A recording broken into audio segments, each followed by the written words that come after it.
Përshëndetje, jemi bashkë në edicionin e lajmeve të orës 15. Presidentja Vjosa Osmani ka pritur në takim sot presidentin e Letonisë. Homologu letonez është pritur me ceremoni shtetërore, ndërkohë ai do të qëndrojë në Prishtinë edhe të premten. Pas takimit, presidentja Osmani dhe presidenti i letonez mbajtën edhe një konferencë për media. Inkuadrojmë tani kolegun Burem Zariqi për të sjellë më shumë hollësi se çfarë u tha në këtë konferencë. Burem, përshëndetje. Po pra paraqitemi drejt për drejt nga kuvendi i Kosovës. Para pak minutave ka përfunduar konferenca midis dy presidentëve, atit e Letonisë dhe presidentës Kosovës. Zonja Osmani tha se vizita e presidentit Letonisë është një dëshmi e marrëdhënieve të mira midis Kosovës dhe Letonisë, por tha se Kosova dhe Letonia kanë një të përbashkët, sepse kufizohen me shtetet agresore, pra Letonia me Rusinë, ndërsa Kosova me Serbinë.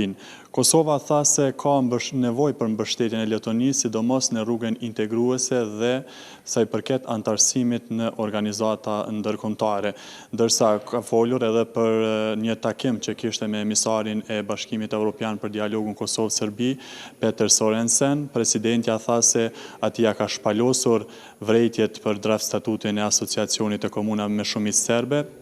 Ndër të tjera tha se ky draft nuk i plotson kushtet kushtetuese dhe as reformat apo ato të Bashkimit Evropian për të qenë i suksesshëm dhe bëri thirrje se ky draft statut nuk duhet të aplikohet dhe as nuk duhet ta kaloj testin e gjykatës kushtetuese.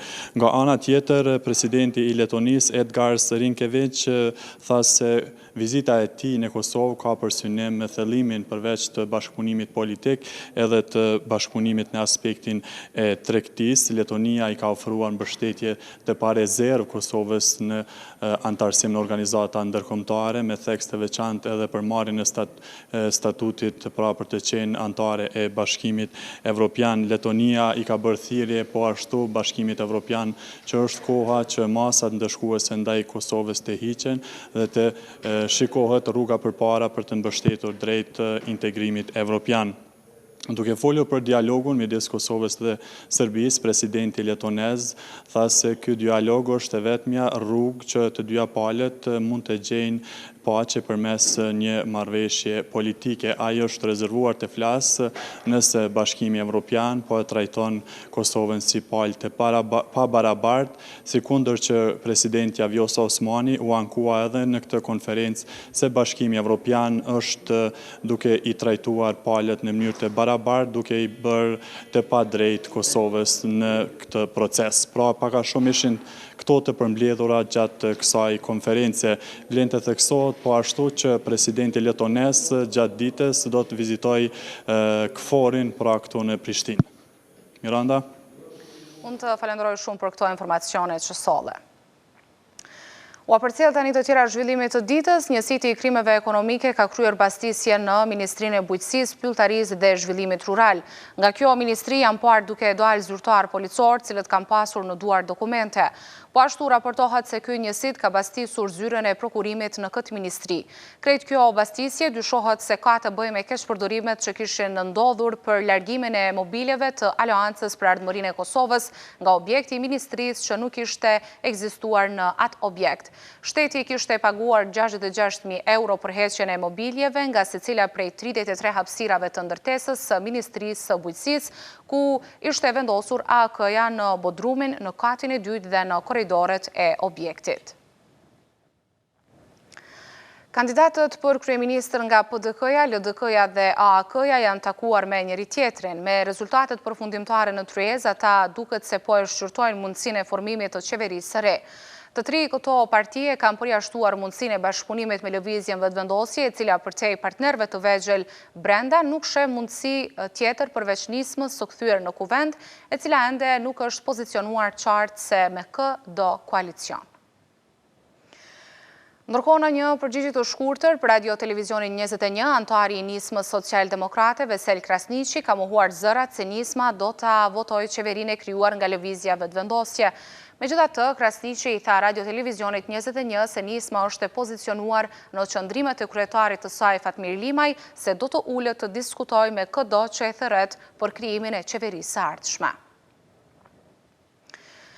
Komisioni Qendror i Zgjedhjeve ka publikuar raportet financiare të partive politike të vitit 2024. Këto raporte megjithatë janë të paaudituara dhe mund të posojnë ndryshime e saktësime gjatë procesit të auditimit. Të hyrat e lëvizjes vetëvendosje më 2024 gjithsej ishin 2.837.168 euro, kurse shpenzimet në total ishin 1.805.296 euro. Të hyrat më 2024 të PDK-s ishin 1.034.134 euro, të hyrat e LDK-s më 2024 ishin 623.027 euro, dërsa shpenzimet 594.398 euro. Ndërkohë, nga 3.025.58 euro ishin të hyrat e AHK-s dhe 907.796 euro ishin shpenzimet për vitin 2024. Duke komentuar reagimin e Serbisë ndaj marrëveshjes për aleancë ushtarake mes Kosovës, Shqipërisë dhe Kroacisë, njësi i sigurisë Bedri Elezi thotë se ka qenë e pritshme që Serbia ta luajë viktimën. Sipas tij, deklaratat e zyrtarëve në Serbi janë vetëm për konsum të brendshëm politik, pa ndonjë ndikim në destabilizim të rajonit. Zotëri Elezi, dakordimi marrëveshja për aleancë ushtarake mes Kosovës, Shqipërisë dhe Kroacisë ngjalli reagimin e ashpër të Serbisë, e cila cilësoi si provokim dhe kërkoi llogari, nëse mund të themi, nga dy shtetet, Kroacia dhe Shqipëria. Si e shihni në fakt këtë reagim të Serbisë? Të jemi të sinqert, ishte pritshme që Serbia do të shfrytëzojë nga rasti që të luaj edhe njëherë viktimën së gjoja vendet të caktuara po tentojnë përmes aleancave edhe të dëmtojnë Serbinë. Diçka që nuk është e vërtetë dhe ishte e pritshme edhe për faktin se kohëve të fundit në kuadër të justifikimit për çështjen e protestave në Serbi, Serbia ka përmendur edhe Kroacinë edhe Kosovën si vende të cilat po mbështesin apo janë përfshira në çështjet që kanë të bëjnë me pakënaqësitë qytetare për krimin e organizuar brenda Serbisë. Në rastin konkret për neve është e pritshme, kjo marrëveshje siç dihet nuk është marrëveshje që ka të bëjë me çështje lufte, është marrëveshje ushtarake që ka të bëjë kryesisht me trajnim, ngritjen e kapacitetit profesional, sidomos mburimet njerëzore, po ashtu edhe çështjet që kanë të bëjnë me organizimin dhe prodhimin e pajisjeve ushtarake, përfshi edhe armatimet. Ju e dini që Bashkimi Evropian është zotuar për një investim nga 800 miliardë deri në 1 trilion euro në çështjet që kanë të bëjnë me furnizime të reja ushtarake dhe shohin Kosovën si një vend të rëndësishëm dhe bashkimin e këtyre forcave në një aleancë edhe për arsye të trajnimeve dhe për arsye eventuale prodhimin të municioneve dhe armatimeve. Presidenti i Serbisë, Vučić, pas takimit me Rutën, tha që kjo marrëveshje përbën edhe shkelje të marrëveshjes nënrajonale për kontrollin e armëve. Si përgjigjeni në fakt ju kësaj çështje? Jo, nuk është e vërtetë. Fillimisht duhet ta kemi parasysh se Shqipëria dhe Kroacia janë dy shtete anëtare të NATO-s, të cilat veprojnë dhe koordinohen veprimet e tyre me shtëpinë NATO, e cila ka kjo aleancë NATO-s ka rregullat dhe parametrat me të cilat duhet vepror. Dhe krejt kjo që ka ndodhur dhe kjo aleancë për çështjen e bashkëpunimit mes tri shteteve, është kryesisht e bazuar në normativat që NATO ka për shtetet anëtare dhe për çdo iniciativë përfshirë këtë aleancat. Edhe ne apo them, Serbia është në një situatë mjaft vështirë politike dhe të sigurisë atje dhe presidenti i saj dhe politika e saj do të mundohet dhe po mundohet që të përdor këto lloj zhvillime gjëja për të justifikuar gjithë këto që po ndodhin në Serbi para qytetarëve të saj. Ne po përmendim se kjo aleancë dhe kjo marrëveshje nuk ka për qëllim bashkëpunim në aspektin e organizimit të luftës apo çështje që kanë të bëjnë me organizimin e luftës mes shteteve, por ka të bëjnë me ngritjen e kapacitetit profesionale, bashkëpunime, shkëmbime të çështjeve që kanë të bëjnë me përvoja, të armatimeve dhe çështje që kryesisht janë të natyrës me të cilat edhe merret forca sigurisë Kosovës. Sa mund të nxjesë depërshkallëzim, destabilizim të rajonit, por edhe Kosovës kjo marrëveshje duke pasur parasysh tendencat e vazhdueshme të Serbisë për të përshkallëzuar situatën dhe këto reagimet e fundit për këtë marrëveshje? Unë besoj që këto mbesin në nivel deklaratash për konsum brendshëm politik të Serbisë, nuk do të ketë asnjë ndikim, asnjë impakt sa i përket përpjekjeve të cilat ju edhe thatë se vinë dhe reagimet dhe në cilat janë burimore këto reagime. Në fakt nuk ka një element i cili do të ndikoj qoftë edhe në përpjekjet për fqinjësit mirë që janë përpjekjet rajonale për të arritur normalizimin e marrëdhënieve, thjesht të mbetet për konsum të brendshëm dhe nuk do të ketë asnjë impakt, asnjë ndikim tjetër. Kryeministri kroat Andrej Plenković ka thënë se për marrëveshjen e fundit ushtarake me Kosovën dhe Shqipërinë nuk ka nevojë ta pyesin Serbinë apo NATO-n. Ka theksuar se marrëveshja nuk është e natyrës armiqësore. Plenković u përgjigj deklaratës së presidentit serb Vučić, i cili ka thënë se Kroacia, Shqipëria dhe Kosova shkelen marrëveshjen e vitit 1996 dhe hapën një garë armësh. Ai theksoi se Kroacia nuk ka asnjë qëllim armiqësor me këtë marrëveshje. Turqia po përgatitet me shpejtësi të ratifikojë marrëveshjet kornizë ushtarake të nënshkruara me Kosovën, Shqipërinë dhe Maqedoninë e Veriut. Presidenti turk Recep Tayyip Erdogan i inicioi këto marrëveshje për të krijuar një prani më të fortë ushtarake turke në rajon, raporton media suedeze Nordic Monitor. Marrëveshjet lehtësojnë shkëmbimet e personelit, kërkimin e përbashkët në shkencën dhe teknologjinë ushtarake dhe bashkëpunimin operacional në ndihmën humanitare dhe misionet e ndihmës ndaj fatkeqësive. Raporti citon generalin e brigadës Esat Mahmut Yilmaz, kreun e drejtorisë së përgjithshme të shërbimeve ligjore në Ministrinë e Mbrojtjes së Turqisë. Sipas Yilmaz, Turqia ka konsoliduar 3 marrëveshje, fillimisht të negociuara veçmas në një kuadër të vetëm për të përshpejtuar angazhimin në operacionet ushtarake të huaja.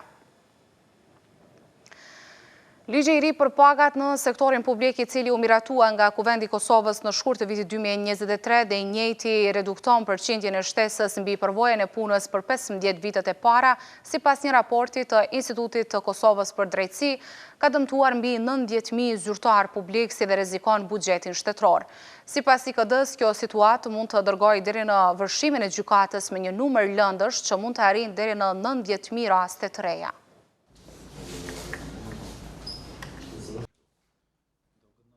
Hulumtuesi në Institutin Kosovar për Drejtësi Gzim Shala, gjatë prezantimit të këtij raporti, tha se zyrtarët publik që janë dëmtuar nga ky ligj mund të kërkojnë kompenzim në gjykatë. Shala ka theksuar se ky ligj dëmton buxhetin e shtetit në vlerë prej 35 milion euro. Mosbatimi i aktgjykimit të gjykatës kushtetuese është shkelje e vetë Kushtetutës së Republikës së Kosovës. Tash në këtë situatë në cilën jemi, normalisht se zyrtarëve publik u lindë drejta për të kërkuar dome që ju ka shkaktuar. Thjesht mosveprimi i Kuvendit, përpos që do ta mbingarkojë gjyqësorin dhe do të cenoj të drejtat të zyrtarëve publik, do ta dëmtoj edhe buxhetin e Republikës së Kosovës me një vlerë parafërsisht 35 milion euro. Koordinatori i Departamentit për Drejtësi në Partinë Demokratike, Përparim Gruda, tha se Kuvendi nuk po zbaton aktgjykimin e kushtetuesës, jo për shkak të mundësive ligjore apo teknike, por siç tha, lideri i tyre nuk dëshiron ta bëjnë një gjë të tillë. Shkeljet e kushtetues edhe mosbatimi i vendimeve të gjykatës kushtetuese nuk janë raste të izoluara, është një gjë që ka përshkruar krejt punën e kësaj qeverie në 4 vite fundit kësaj shumice. Unë po them qeveri sepse grupi parlamentar i majorancës sotme edhe asaj që ka qenë deri para këtyre zgjedhjeve është kontrolluar komplet nga agjenda qeveritare dhe na duhet të themi formalisht nuk e zbaton Kuvendi, po e vërteta është që Kuvendi nuk e zbaton sepse ai që është lideri i majorancës Kuvend nuk don me zbatu. Sigurisht kjo është formalisht obligim i Kuvendit Kosovës.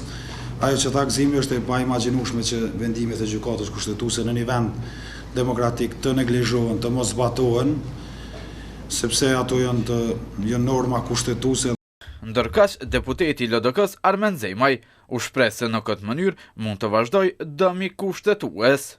Nuk është vendimi vetëm që është dashur si detyrim kushtetues të ndryshohet në ligjet e cilat kanë dalë me shkelje kushtetuese. Kjo është njëra ndër vendimet, sepse ka pasur edhe për ligje tjera ku është kërkuar ky 6 mujor dhe qeveria njërin vetëm e ka improvizuar. Mendoj që në situatën të cilën të jemi, nëse eventualisht është logjika e njëjtë, dami kushtetuese dhe dami publik mund vazhdoj në vazhdimsi. Instituti Kosovar për Drejtësi ka bërë thirrje që pas konstituimit të legjislaturës së nëntë të trajtohet me urgjencë kjo çështje dhe të bëhet plotësim ndryshimi i ligjit për pagat në sektorin publik.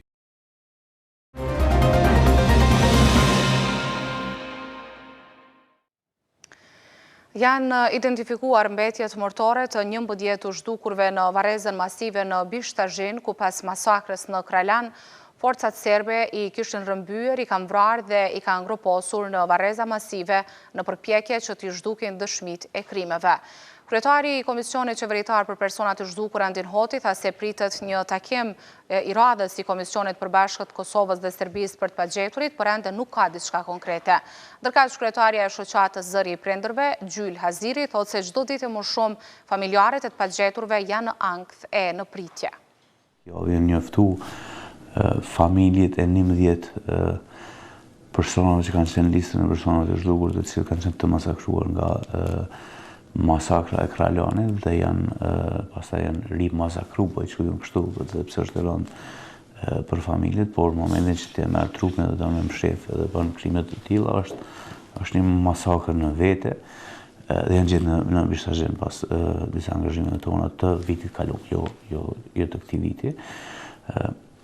Mund të them që rruga drejt zbardhjes së fatit të personave të zhdukur është kogja sfiduese për shumë arsye. Para është kjo koha që neve veç është na minu çdo ditë më shumë, është na bëu probleme çdo ditë më shumë sepse kanë kaluar 26 vite tashmë dhe janë shumë faktorë të ndryshëm që na mos të bllokojnë, po na sfidojnë në rrugën tonë, të përfshirë dëshmitarë që o harrojnë o ndrojnë jetë, o thjesht nuk dojnë më me bashkëpunu pas shumë vite, të përfshirë edhe ndryshimet edhe klimatike, po ndryshimet e vetë tokës që kanë ndodhur. Neve na ndodhet shumë shpesh që në gërmimet që shkojmë, nuk është më vendi i njëjtë siç ka qenë para 26 vite, për shkak ndryshime të ndryshme, të natyrshme besa të faktorit njeri që pa dijenin e tij ka mujt me ndërhyj në ato pjesë. Kjo rrugë jo e gjatë, po tepër e gjatë, 26 vite.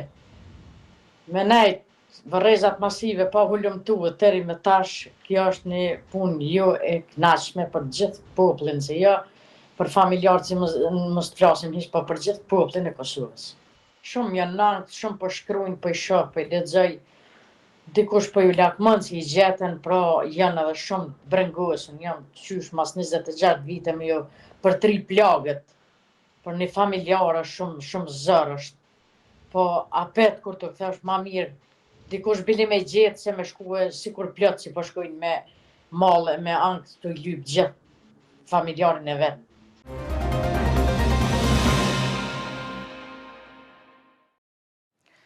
Mbi 150 pjesëmarrës nga Shqipëria, Maqedonia e Veriut, Mali, Zi dhe Kosova po marrin pjesë në konferencën e organizuar nga Dhoma e Tregtisë dhe Industrisë në Kosovë në kuadër të projektit të platformës promovuese ESG. Projekt ky, financuar nga Komisioni Evropian përmes Fondit të Ballkanit Perëndimor, synon të avancojë parimet mjedisore, sociale dhe të qeverisjes në të gjitha komunitetin e biznesit të Ballkanit Perëndimor.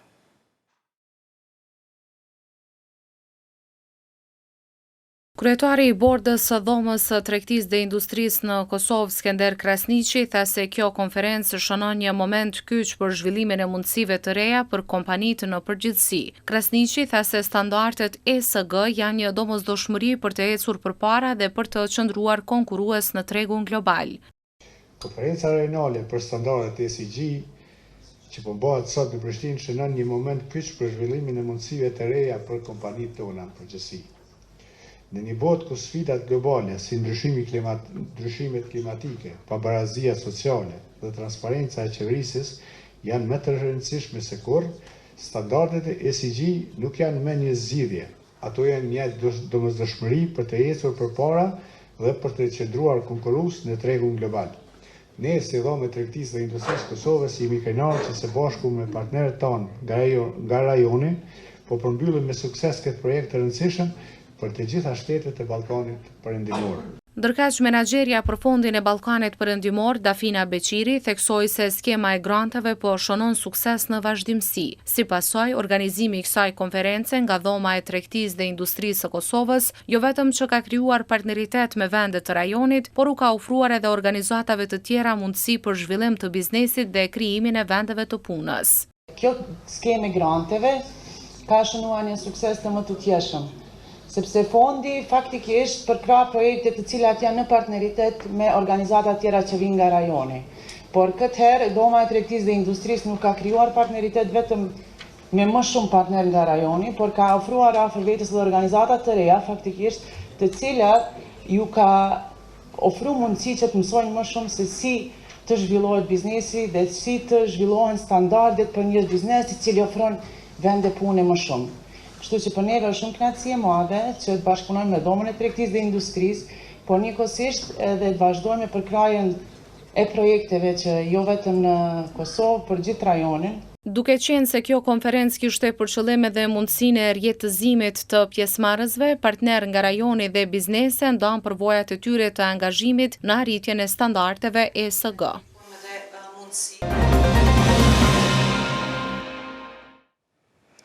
Ju faleminderit për vëmendje dhe mirupafshim në edicionet e radhës.